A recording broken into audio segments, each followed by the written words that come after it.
your children. And I thought, we're finding lunchtimes quite hard. And I thought, I could think of something that maybe you could do, and you could make yourself, maybe with a little help from a grown-up, at home for lunch. So, we're making pinwheel pastries. These are a massive hit in my house, and hopefully they will be in your house too. So, it is just a few ingredients. It is puff pastry. We have this in our weekly shop every week because there's lots of things I make puff pastry for lunch. You can make your own. This is already pre-rolled, so I'm being a bit naughty, but it's nice and easy and nice and quick. So we buy this every week. And if this one goes well, perhaps I can show you maybe making sausage rolls with this. You will need tomato puree. You will also need, my favourite, some cheese. And then whatever other ingredients you would like to put in it. So I'm going to put ham and cheese in mine today. But you can put lots of things in your pinwheels. You can put pesto, you can put sausage, you can put peppers. There's lots of ingredients you can add to yours. But these are the ones my children prefer to eat. And then finally, I have done them without herbs before, but I usually sprinkle either some Italian herbs or some mixed herbs on top. I do have some of the greaseproof paper, but you do actually get some within this as well, which is quite handy. Okay, so the first thing you need to do is open the puff pastry.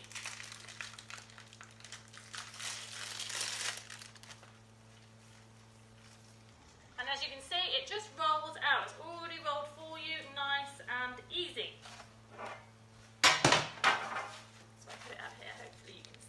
Try to angle the camera so you can all see. There's one broken off a bit, so I won't use that end bit, that's fine. Let's put that over there for now.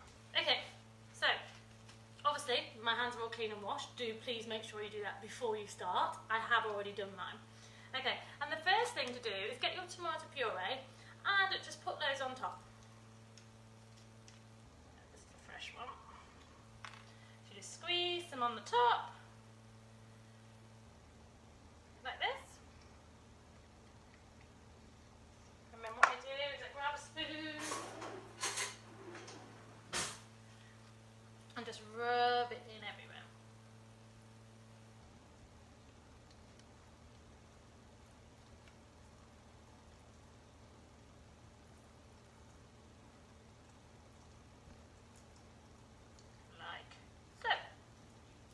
Nice and easy. It doesn't have to be neat, and it's nice and easy.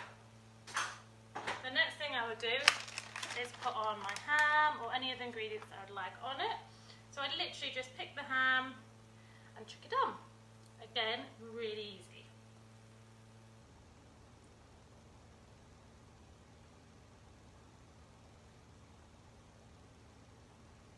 So then I would grate my cheese. I have already done this for the purpose of the video. And also sprinkle evenly all over. We like cheese in this house, so we put plenty of cheese on. And then finally, I always put some Italian herbs or some mixed herbs and just sprinkle a few of those on. But I have forgotten to put that on before, and it hasn't made a huge difference if you haven't got any in. And then you simply roll it. So you can roll it either way. I should have probably done it the other way. And you roll like that. Okay, I'm going to get my chopping board. And there's your paper. So let me just get my chopping board.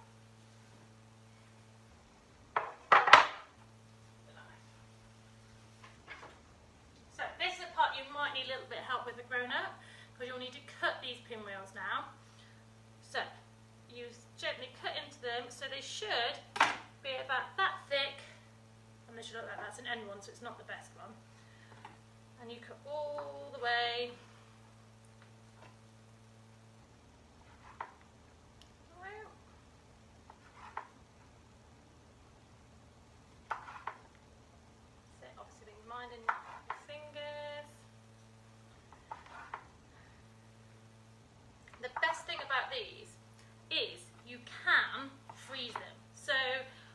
I make too many because there's only 2 of my little ones that have these, or sometimes my husband.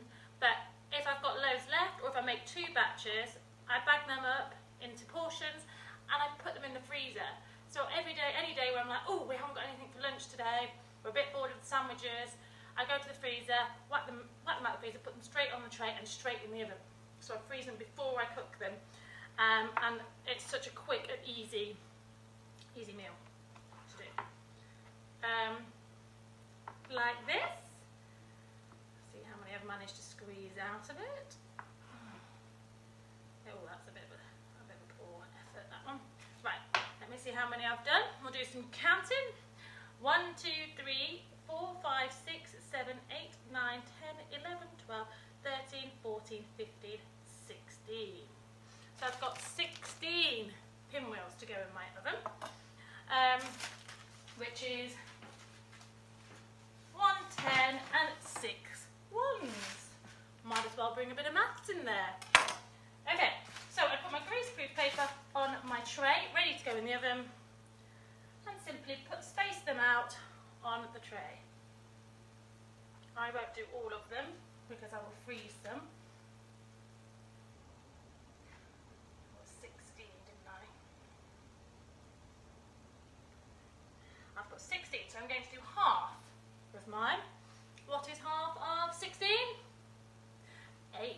Well done. So I've got my pinwheels, and I'm going to put them in my oven. I forgot to mention I did preheat my oven before I started cooking, so it will definitely be warm enough now. Just on 180, and then you whack them in the middle shell. Now I don't have an estimated time. You can usually tell that they're quite cooked. It's usually about 10 or 15 minutes, so it's really quick in the oven too. And that's it.